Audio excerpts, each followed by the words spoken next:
So welcome back, everyone.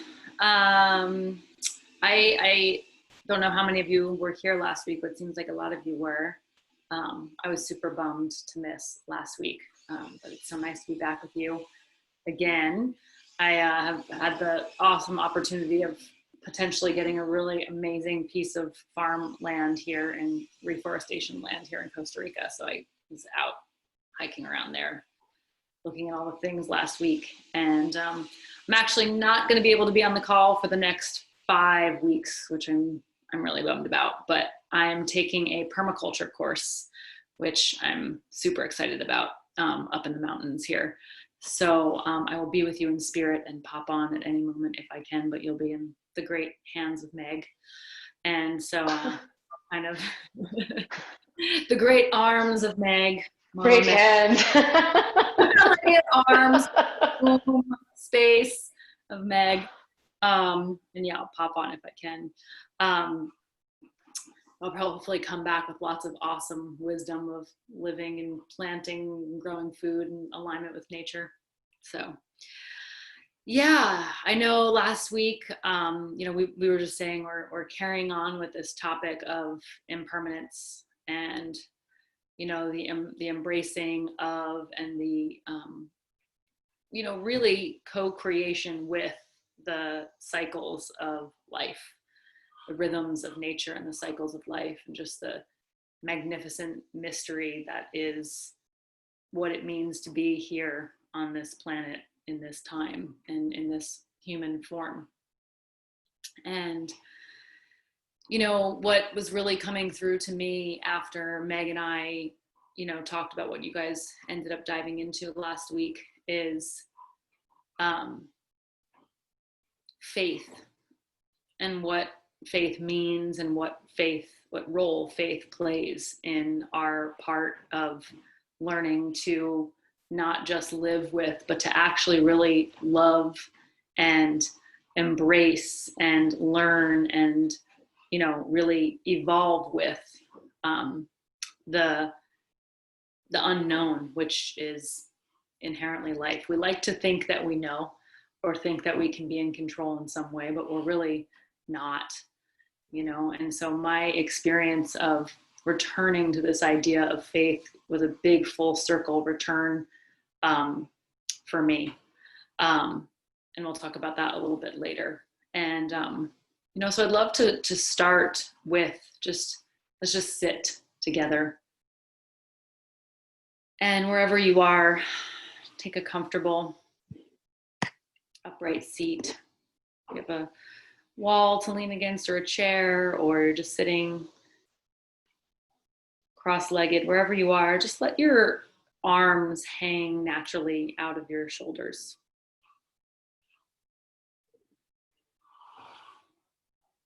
So find a position of resting your arms where you feel like you can have the least amount of effort possible.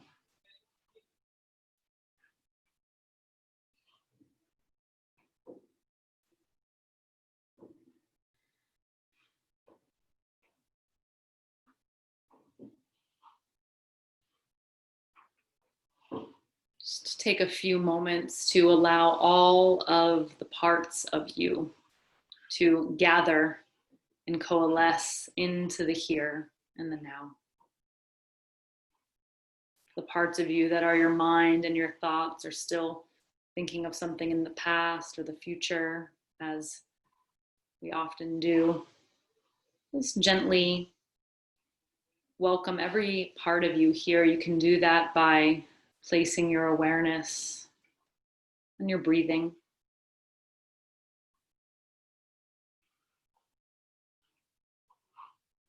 And beginning to pay attention to the ever-present rhythmic unfolding of life through your cells, through your physical form, one of these ways being by the rise and the fall of your breath.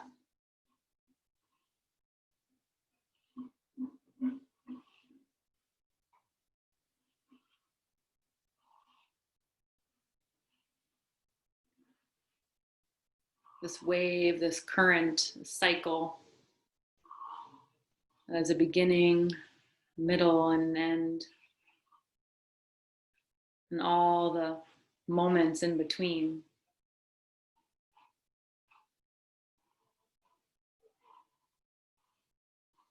Is always there underlying your experience.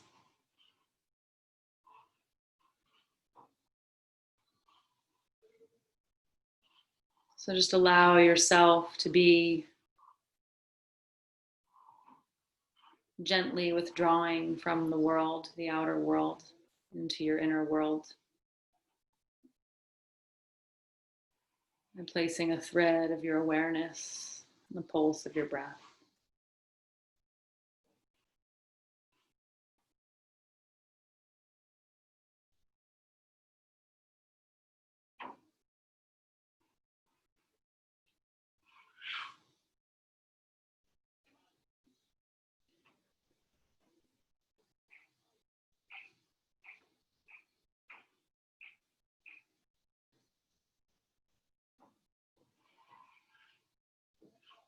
Notice if there's any part of the breath that you tend to try to control or try to change or manipulate in any way. See if you can relax on the inhale while allowing it to fill you completely.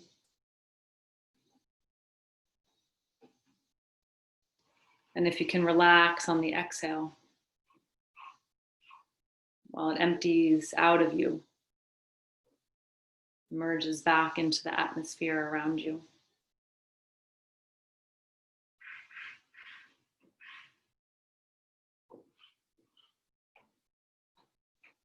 Notice if any part of you grasps or holds or pushes or pulls, and see if you can just try to smooth out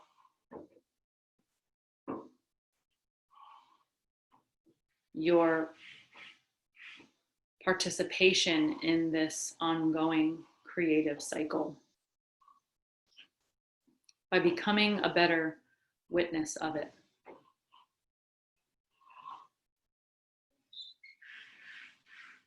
Letting yourself disentangle just a bit from the actual process of breathing, of living.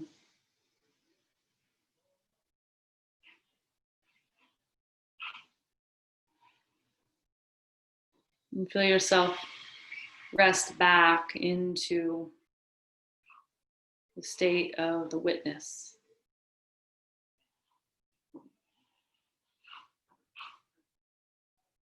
Witnessing the rise and fall of life force.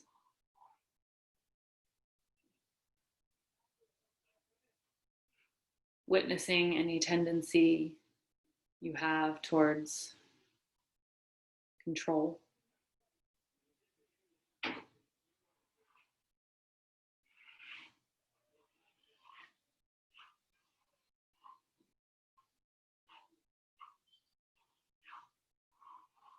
And see if just for now, your participation in this co-creative cycle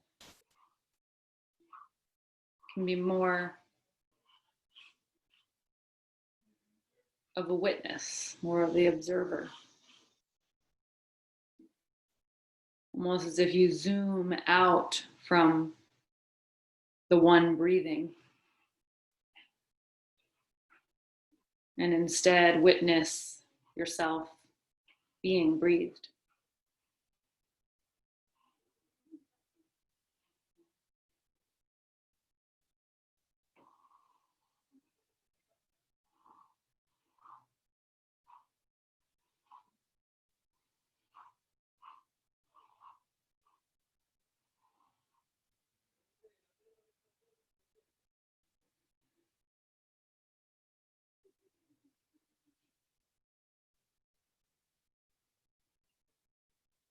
And asking the question,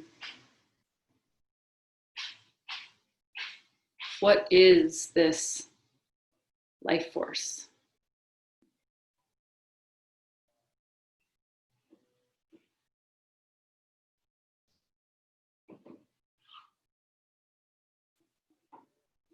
What is this power,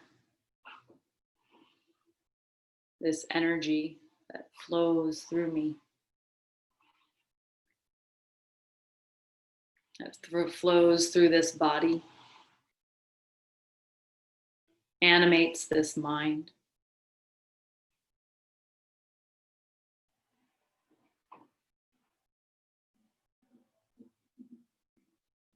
Embraces this heart.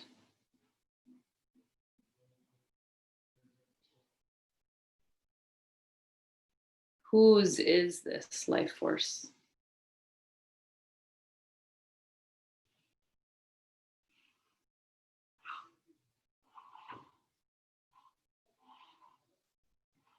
Where does it come from and where does it return to?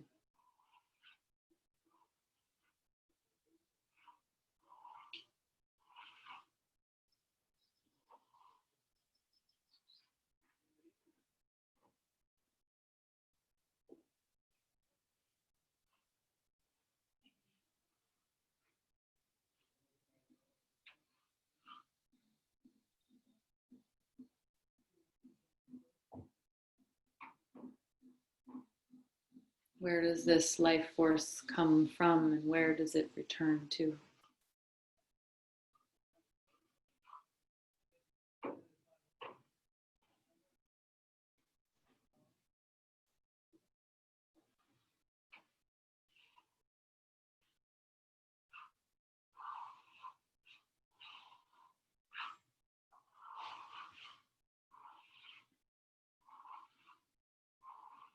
And as you continue to rest back into the seat of the observer,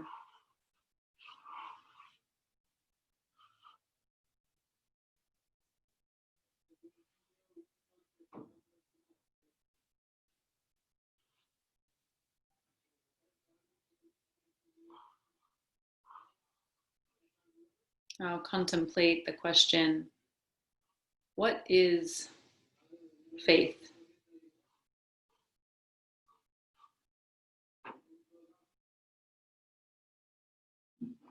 And what does it mean to have faith in something?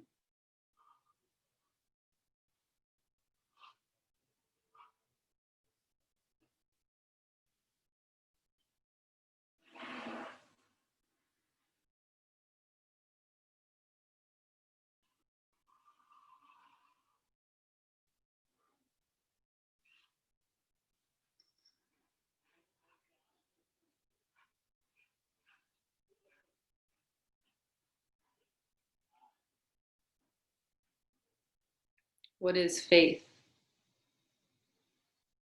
And allow yourself to witness what arises within your field, within your awareness.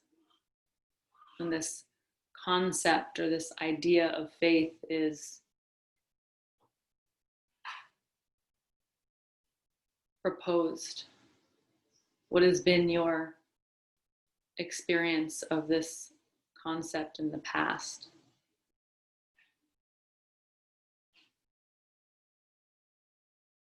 What does it mean in the past? What does it mean for you now?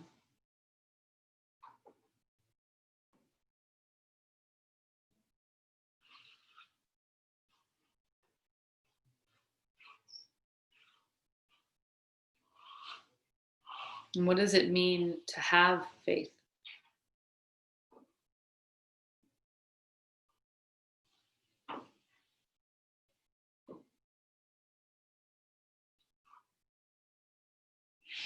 What is worthy of this virtue?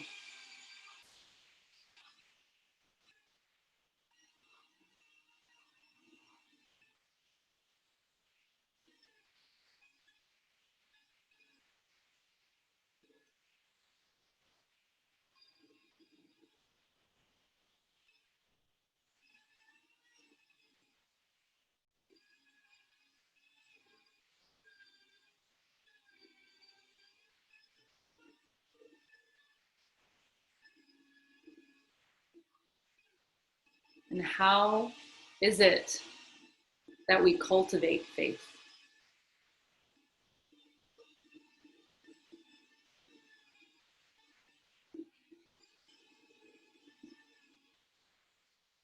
How do we cultivate faith?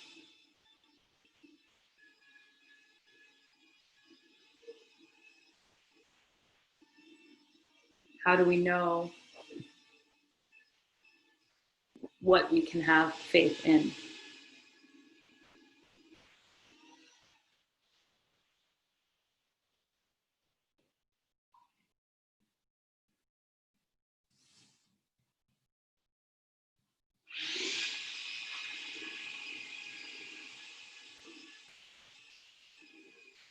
Just let that settle into your bones, into the flesh of you.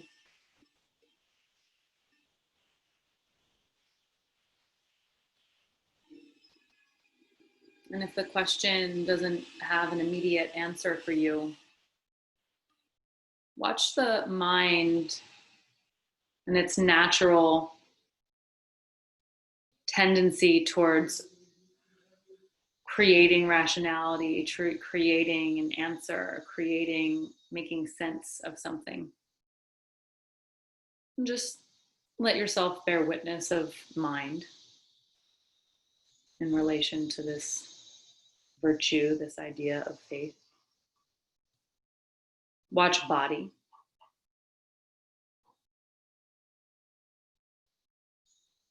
Notice if any sensations arise within the body.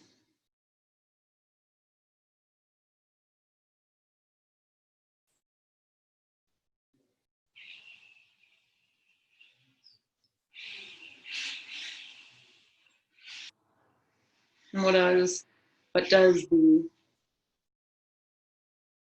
contemplation of faith have on your heart?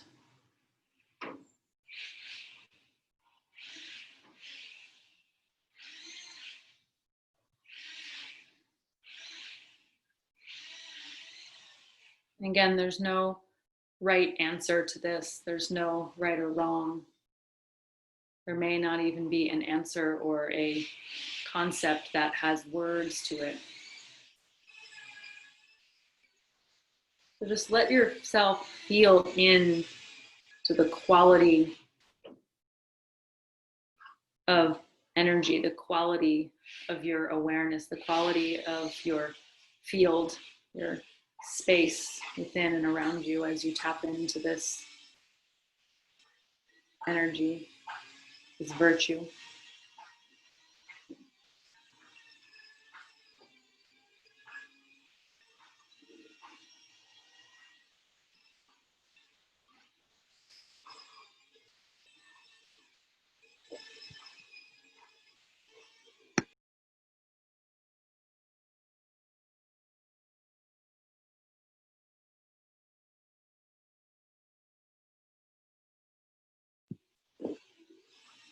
And then staying with this internal awareness still anchored, begin to allow your breath to rise once again into the forefront of your awareness. Long and deep, effortless.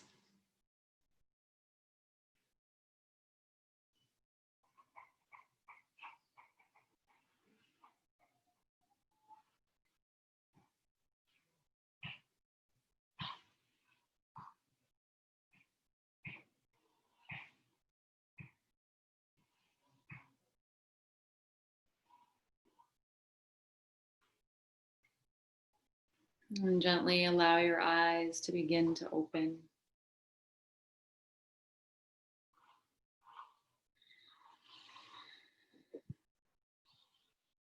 If you want to take a little stretch, by all means.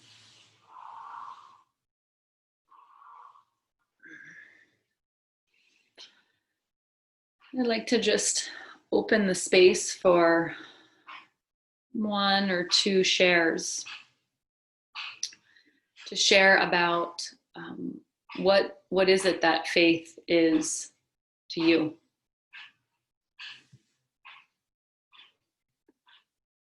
You can we don't have a huge group today, so I can see you all on one part of my screen. So if you would like to raise your hand to share, you can raise your little blue hand on the screen. Sabrina, go up there and unmute you, Sabrina. Oh, there you are. can you hear me now? Yes. So faith to me is a belief and a knowing where my intuition is taking me in my life and all aspects of it, and believing that what is needed will be provided in the time that it's needed, and not having to figure it all out, and knowing that it's all going to work out just the way it's supposed to. And so I'm not being combative with you, but my question this is my next question to myself is, how do you know? I don't know. After 60 years, I just know. I just feel it. It feels right. It feels like a voice. Something tells me. I don't hear things, but I feel it inside of me. I get a thought, and then I know it's, yeah, that's, sometimes the thoughts come randomly, like I'm not even thinking about things. Mm-hmm. So you've had direct experience with it, it sounds like. Direct experience. With your definition of faith as being that you don't have to always try to figure things out, that things happen in the time they need to happen. And you shared over 60 years, that's been your experience. Things have happened and unfolded as needed. Yes. I mean, we can all get off the call now. Yeah, thank you so much for your, it sounds so simple, but it's so deep. It's not easy. Profound. No, it's not easy at all. When you asked how do you do it, or how do you manifest it, or I forgot one of those questions, my first thought was it takes practice. Because I didn't do it 100% of the time, all the time, but you know, I got better at it. And when I had to wait 20 years for something I really wanted, that's when my eyes were really open that it would happen eventually. So, and I didn't strive for it or pine after it, and it bubbled back up to the surface, and it happened, and it was a real testimony that things happen when they're supposed to. I just got goosebumps all over my, I call them truth bumps, all over my everything when you were saying that. Yeah, I can say I've recently went through the most, hands down, the most difficult experience of my adult, maybe whole life. And I just like truly was like, I don't have faith in anything anymore. And it was just so painful. And just like, you know, I didn't have control, and I couldn't get what I wanted when I felt like I wanted and needed, and tried and prayed and listened. And then what I needed came better than I could have believed in the right time. Always better than you could have believed. I mean, and that wasn't without grieving and without pain. You know, I'm sure what you're sharing is not meaning that it was simple or without grief, without struggle, and without, you know. Yeah, I struggled a lot in the beginning. My first 16 years, I lost 5, 6 family members, from grandparents, siblings, children. So it was not an easy life. And so it really changed my perspective on the next life that I started after I turned 17. My new life began. So, so thank you for listening and bearing witness to the pain that we all have to go through. But in the end, it provides faith. Yeah. And you know, what I see and feel in your communication, your expression of this is such a like a relaxed and relaxed kind of energy about you, Sabrina. You know, that when we were doing the meditation and I kind of asked like, oh, what does it feel like? It feels like faith can feel to me like an experience of relaxation, relaxing into something bigger, you know? And I think, in my experience, it comes with age, right? The more we experience this and learn to be able to trust in life, the more we can relax into it. So I just want to honor that I just feel so much from you. So thank you. Oh, thank you. I just want to say one more thing too. I thought that your meditation was, I don't know, the highlight of all these months. So not that anything has been not good, but it just really spoke to me today. So I just really appreciate and honor you as well. And Meg, and all your keeping this space open, and all the people that are joining every week. I really appreciate all the faces. So thank you. Oh, thank you. And you're welcome. Yeah. Thank you. So good to be here with you all. Would anyone else like to share their experience or their interpretation of faith? Teresa, let me unmute you there. There you go. Hi. I feel like I definitely resonate with what you said, Sabrina, about the kind of belief and I suppose a kind of trust, which is something that I think maybe 2 weeks ago Meg kind of talked about, knowing like logically and philosophically the things that we should or kind of want to believe, but then actually trying to put that into practice every day when things come up and are uncomfortable is something that I feel like I'm trying to do. Like I know, oh, if I just trust and almost kind of let go instead of kind of gripping on to something, trying to control, like actually that kind of faith to me, I guess, is about releasing the need to kind of hold on to things or control, and just trusting that it's all,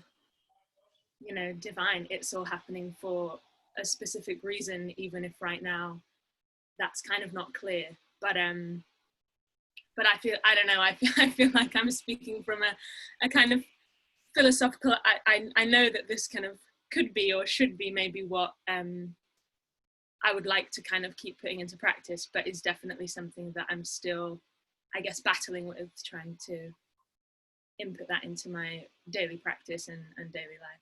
So yeah, trust and release, I think, for me.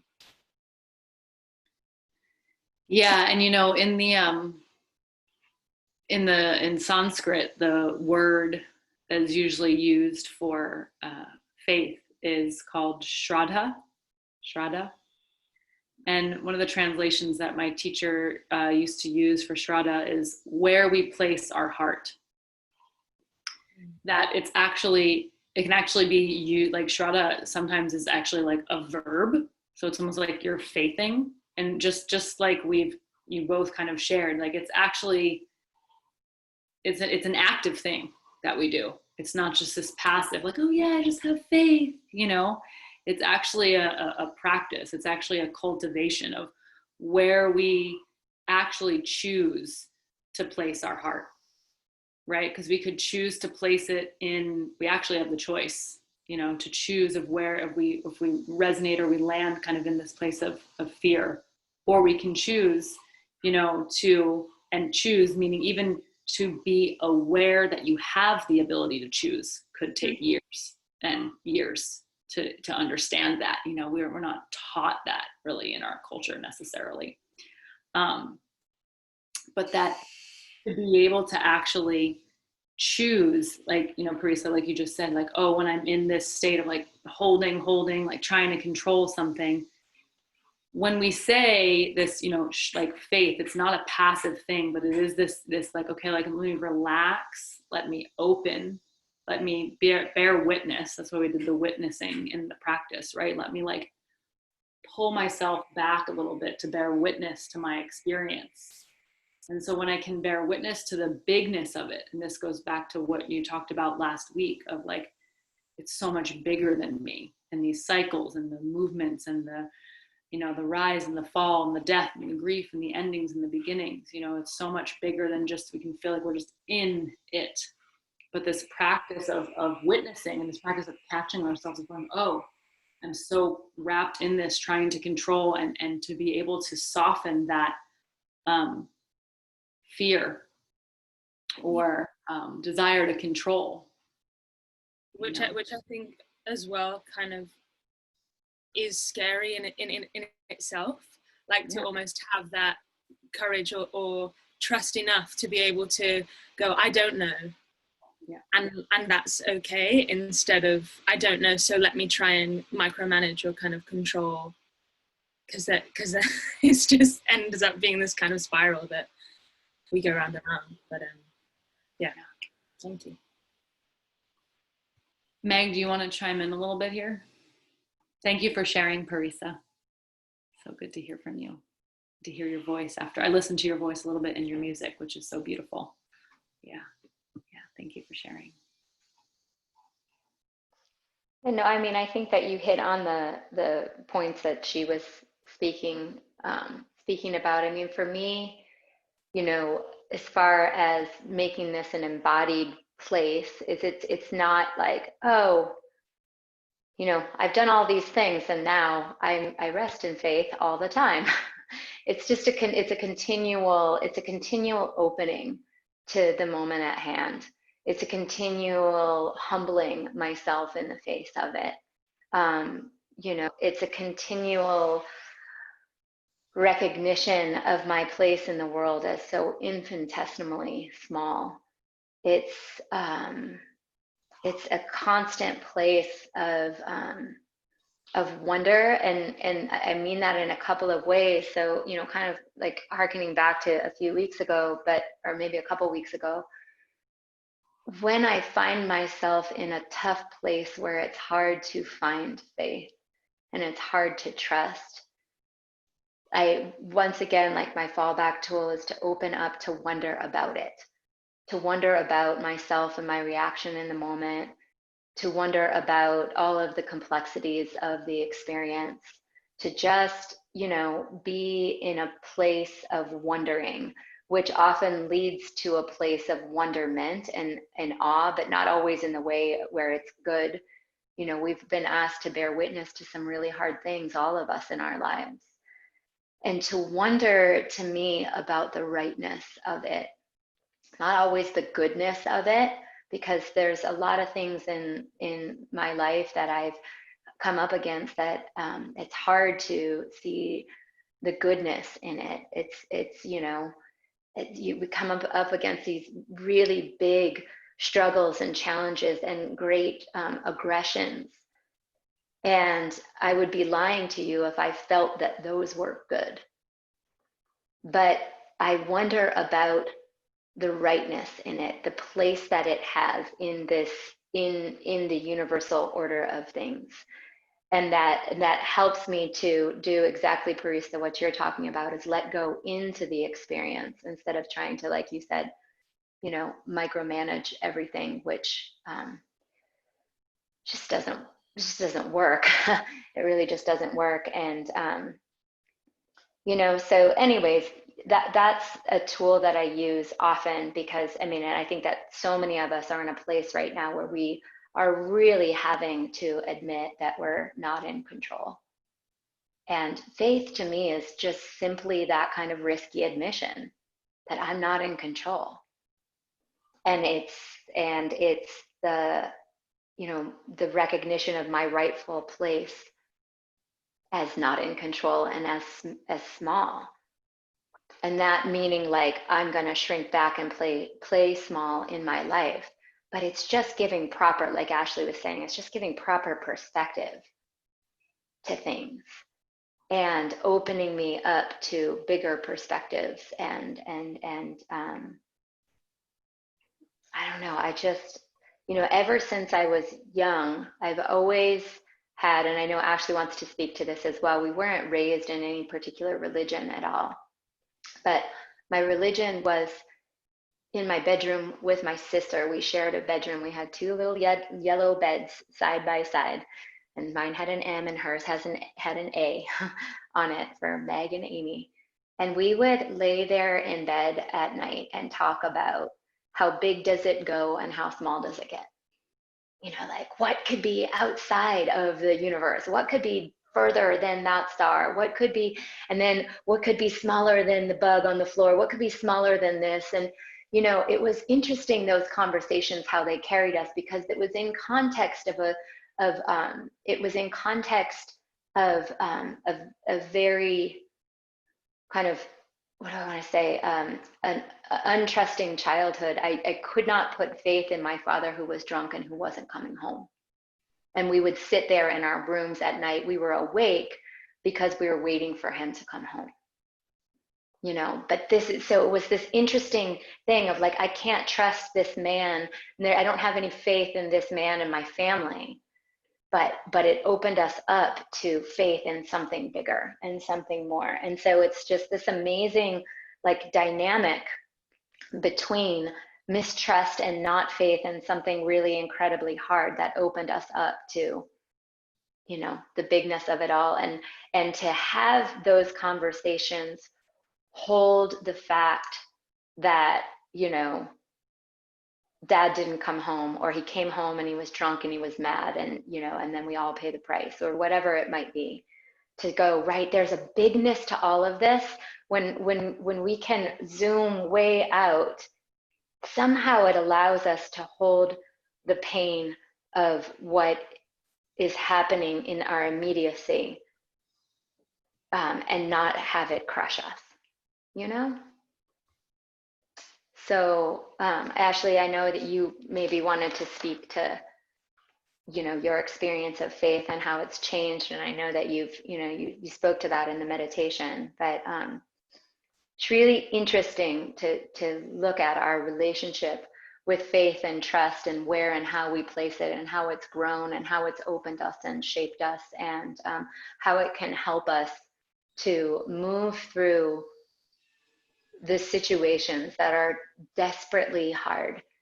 And, you know, when we buy into the false notion that we're in control, and that that we are big, whatever burden it is that we're being asked to bear is crushing. You know, so just to, you know, like that old parable of, if you have a tablespoon of salt in a tablespoon of water and you drink it, it's really hard to palate. But if you have a tablespoon of salt in 10 gallons of water, you can barely, you know, it's still there, but you can take it in, you know? So Ash, maybe I'll turn it back over to you to speak to. I love that analogy, and I just want to tie that into, you know, there's so many practices to do that, but just like we did in the meditation earlier, this space of dropping back into the witness is that like embodied act of making your container so much bigger that you don't taste the salt, you know, learning through practice to be able to drop back into, I say drop back because that's like the way I experience it. It feels like a resting back into the arms, like being held by something bigger, witnessing, you know. So that's just to tie that in. And yeah, I wanted to share, you know, I was raised Catholic, Irish Catholic family. And oh my goodness, and you know, the heaviness of what I experience is kind of like guilt being imposed on through the belief of, you know, sin and judgment by this external force, is just something that drove me so far away from having what I would have before defined as faith in something else outside there. And recently my mom's a recovering alcoholic and has been in AA for a few years now, but she chose my birthday for her, and it took her time to actually stay sober, but this past April, my birthday was 2 years. And she just got around to doing her, amends with me. And one of the first things she wanted to kind of apologize for, which she never has, which was just so big for me to experience, was, kind of the imposition of Catholicism, particularly around like sex and sexuality. And to reconnect to how, I had been so detached and so pushed away from this concept of faith and something else, because I was just so angry at this idea of being judged, and that like an aspect of my nature was inherently wrong or bad. Coming back to this idea through the lens of the yogic tradition. And it did come back to me through more of like I'm a pretty cerebral person, so the philosophical aspect of the tradition is like what really helped it come back into me embodied, which was kind of where I got the meditation from this morning, which is, in this tantric tradition, there's, in the yoga tradition, there's just this understanding that there's one universal consciousness, that there isn't a force or a being or and this is not to discredit any other traditions. I actually, in my experience, they can actually still all understand and kind of be woven into this concept, but it's this idea that there isn't something external or out there that's different from us, that's judging and creating and keeping score in any way, but actually there's one universal life force, one universal consciousness. We talked about this in the past couple of weeks, that is flowing through and is the animating force and the life force that moves through and sustains absolutely everything in the universe.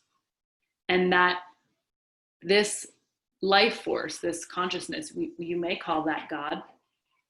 For me, that's the closest thing, understanding now, not even closest thing, that's what I understand to be the truth of if I were to use the word God or goddess or the divine for something. It is this life force that is also conscious, that also, there's a deep knowing, it's inherent in nature. We look at the cells of our DNA, we look at just planted like hundreds of seedlings and 70 different fruit trees, and we're looking at this little infinitesimal seed that then eventually grows into, it's held within the very fabric of the smallest aspects of our being, and then evolves and unfolds into the biggest aspects of who we are. And in the tradition, it is said that, the life force, God, consciousness, is what's called swatantriya, or means it has its own free will. So this is where this idea of faith like really came home for me, was this understanding that, okay, if the universe is this underlying energy, that if God or consciousness is this underlying energy unfolding through the universe, then it's also unfolding through me. It's also unfolding through everyone else, and you feel the life force move through you. This is God, this is spirit. This is the mystery of life unfolding through you, right? Through the cosmos, through the stars. And this is getting kind of esoteric, but for me, this is so it also is so simple. As if there is a life force. I live here in Costa Rica with this huge river running through the property, right? And the river just flows, and it starts to rain. The rain comes down, the river just flows, right? Rocks get knocked out of the way, trees get knocked down, birds lose their home, Is it because the river is angry at the trees or at the rocks or at the birds that they did something wrong? No, it's that every individual life force, every individual expression of the universe also is moving through it in its own trajectory and on our own free will. And so, yeah, there's collisions. Yeah, there's, beauty that's created. That's what we define as good. Yeah, there's catastrophe that's created, but that there isn't, and I really do believe this, that there isn't, it's been my experience that the nature of actual universe itself is not it actually is what we'd say like auspicious or benevolent, that there's a goodness to it. And just like Meg said, it doesn't mean like all the things that happen are good. It means that there is a life-giving, right, a regenerative nature to this underlying consciousness, this underlying force. But as humans and as vessels for this life force, right, we are not just pure, open. And I don't mean pure as in like you've sinned or you've not sinned, or you're, good or you're bad. Pure meaning like we also have our own individual identity, right? This is ego, not as a bad thing, but just our own individual identity. We have our experience as a child. We may have childhood trauma. We may have certain fears. We may have, had periods of time when we didn't have enough to eat. We may have had difficulties with family members. Whatever our experiences are, we have these experiences held inside of, and everybody else does, held inside of our own beings, our own, vessels, our own forms. And so when Shakti or life force starts to wake up inside of these systems, it's like electricity going into, for some people, maybe an even ungrounded kind of wire. I really do believe this has been in a lot of the texts of the traditions, that this is, watching the unfoldment of where we are right now in our time. I really do believe that there is a great awakening happening. There is, and we are witnessing and participating in a really, we could say dark if we want to, but again, that's kind of putting a title or a preference on something. But we are like, if you like, I use the analogy of like a river, right, breaking through a dam, right? It is violent, and it is painful, and it can be ugly. But what is happening on the other side, should the opening clear, is more flow, right? And I think that just to what Sabrina kind of mentioned is, and I heard about some of the shares on the call last week of actually like when pain and when loss and when like friction comes up to us, when we are cracked open through the pressure and through the extreme pain and sadness of what we witness, or extreme joy, that the life force actually can flow more freely through us. And I invite us into using this analogy or whatever landed for you of bearing witness to the struggles in the world right now without judgment. So polarized right now. Being outside of the US and looking in on the US is even like a whole other interesting thing, even though I'm American, and it's global, of course, too. And it's within each and every one of us, these kind of frictions and judgments and struggles that we have. But to really, that's where the placing of our heart, if we can place our heart, Shraddha, if we can cultivate that faith of trusting that the life force unfolding, that the evolution, I mean, literally this goes to like zooming out, even if like whenever the end of humanity comes, because the end of humanity will come. Guess what? We're just a little tiny blip on a radar. We haven't been around here for the long time. We're not really going to be around for that long. If you really zoom out into,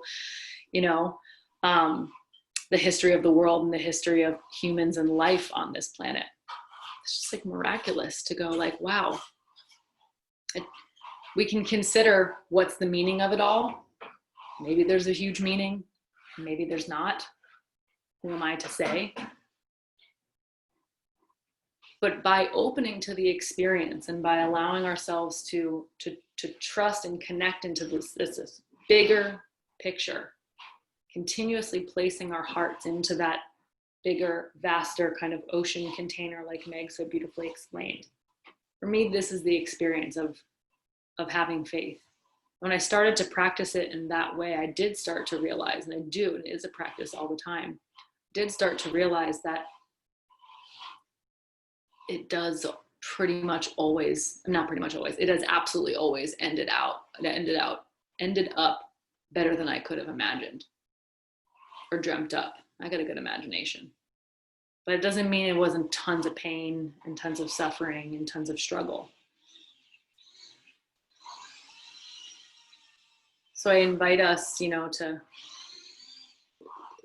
consider faith as a practice, you know, as a practice of expanding awareness.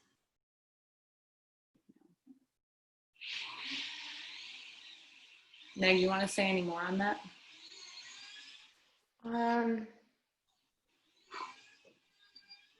I just want to say I have been in situations and been with people of great faith, and it isn't going to turn out better than they ever imagined. So I also want to just like, you know, you know, like when we put our trust in the universe, it turns out the way that it's meant to turn out. And the sort of like, sometimes we go in like, I mean, thinking like, oh, right, it's that if I just trust, it's going to turn out better than I ever imagined. And it can, and it also cannot. And I just want to be really mindful about that sort of there are some scenarios where it's just like, wow, I couldn't have even dreamed this for myself. And wow, I just trusted, I went through that pain, and wow, look back now, like, look at this. And sometimes it doesn't personally turn out better than you could ever imagine. And I've worked with, you know, it's happened for myself, and I've worked with lots of people who the outcome isn't something better.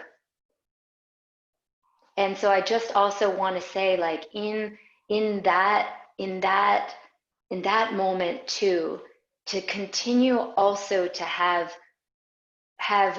a faith in the greater order of things, that personally for yourself, it might not be better and you might not understand, but still there's something bigger that can hold that struggle.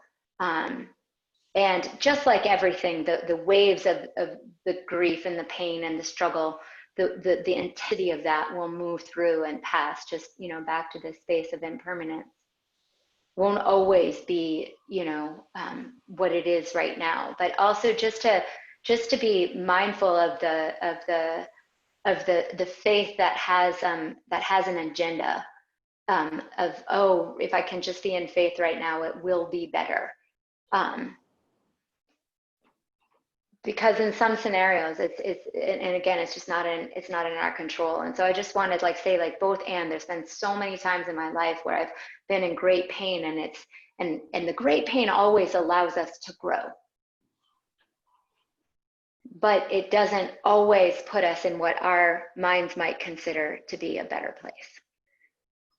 And I just want to, you know, for all of us who have experienced great loss and great tragedy, and there's a lot of people that I know who it doesn't get better in that sense, but there's a rightness in it. I guess that's all I really want to say, is that, you know, to continue to trust that there is a rightness in it. I mean, I think back to the Viktor Frankl's book, Man's Search for Meaning, and his struggle through the Holocaust and that sort of thing, and how having faith and hope is so important in a situation that ultimately resolves, but it didn't turn out better than anyone could have ever imagined. Do you know? So I'm speaking to like that kind of thing too, to how do we cultivate faith and the deep importance of having faith in something bigger, something more, having faith in yourself to be able to walk through even when you know it's not getting better.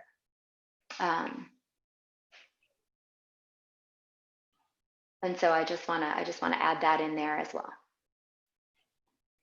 Yeah, thanks Meg, for bringing that piece in and for clarifying it. You know, as you were speaking, what made me think of it is that maybe better isn't the word, but the betterness maybe comes not in the outcome, but in the way, and I know you talked about this last week and you're going here next week, but rather in the way we engage with it. Meaning, like, if we engage with it as a fight, or denial, versus if we embrace and open to it, that the actual experience of the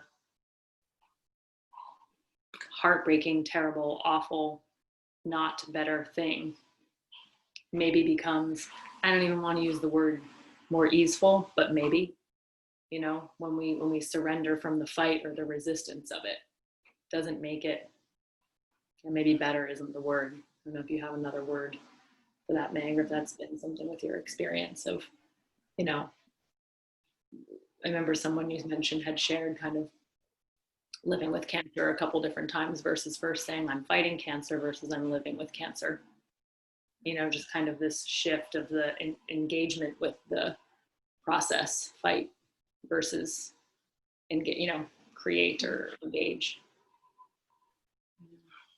I feel like the word that keeps coming through for me right now is more meaningful. Just makes it more integrated, more meaningful, and not that you necessarily understand the meaning, but that you trust that there is one. I don't know, you know. I don't know. I'm getting comfortable with saying I don't know these days. I don't know.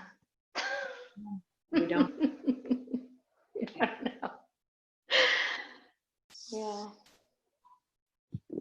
So I want to be respectful to end on time. It's just about time here. I did see Jen and Carolyn both raised your hand, so I'm going to open the space for you to share. Just let's be mindful, just to keep it just condensed. And hopefully you can all stick around. If you can't and you need to be time's up, that's all good. Jen, I'll unmute you here. Oh, there you are. Yeah, I'll just go really quick. Can you hear me? You sound very far away, dear. I'm not sure. Hear me now? Yeah. Yeah. Okay, I'll just say super quick. I just had a recent experience with this combination of grief giving way to desire, and like being present to the grief in a new way opened this experience of desire in me.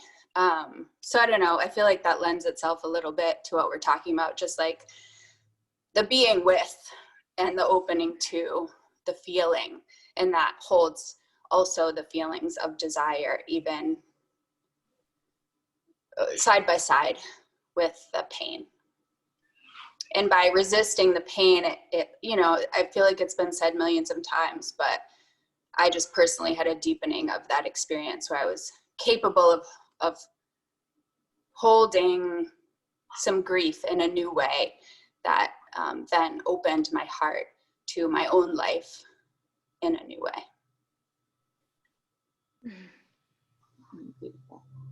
The word that comes through right now, and I think that Jen, what you just said helps me name it, is it's intimacy. Mm-hmm. It's not better, it's not meaningful, it's intimacy with life and what is ourselves and our hearts. That's the word. Thank you for that, Jen. Yeah, thanks. Yeah, intimacy. Carolyn, can I unmute you? Here you are. So part of what I have to say has to do with this, and then part goes back to something you said earlier. And to me, I have faith that the spirit never dies, that we go on. And so, you know, those experiences can be really painful when we lose someone. It's devastating for a while, you know, until we can grasp and get ourselves back into some sort of balance, or that's what I've found. But you know, when we talk about the, you know, people disappearing from the planet, I think that's, you know, history would say that that's what's going to happen. But I also have faith that our energy, that our spirit continues in the flow somewhere. I don't know where it's going to be, Pleiades or who knows where, but that our spirit continues to exist in the God energy. That's all I have to say. That's what I think anyway. that's what I have faith in. I have faith in that too, Carolyn. I do. Thank you for articulating and for sharing. Thank you. Continuing to just bring it all the way back to the beginning that we did, is just continue to broaden our perspective, widen our perspective. Oh yeah, and Kathy just shared The Many Lives, Many Masters. It's a beautiful, beautiful book. Yeah, thanks for sharing that, Kathy. Well, thank you so much for being here, all of you. I will miss you for the next couple weeks, big time, and I'll pop on if I can. Hopefully I come back with a whole bunch of cool gardening information, permaculture information. Meg, I'll watch the recordings, and looking forward to being with you all here soon. And if you could, we're sending a newsletter out from Experience Ashleigh. If you're not already on Experience Ashleigh newsletter, please go to experienceashleigh.com on here and enter your email, because we're going to send an email out either today or tomorrow. We'd love for your info. We're sending a survey out. We are looking at bringing a lot more offerings and things online, workshops, live Zoom classes, courses, one-on-one things. So please, we'd love your insight and your information. And since so many of you have been with us regularly here these last few months, so keep an eye out for that soon. And we'll be back next week. Next week. Bring a pen and paper next week. We'll do a little journaling on loss. Don't all rush to the call, but that's like, okay. Loss today. I love you all so much. So good to see you. Bye-bye. Bye.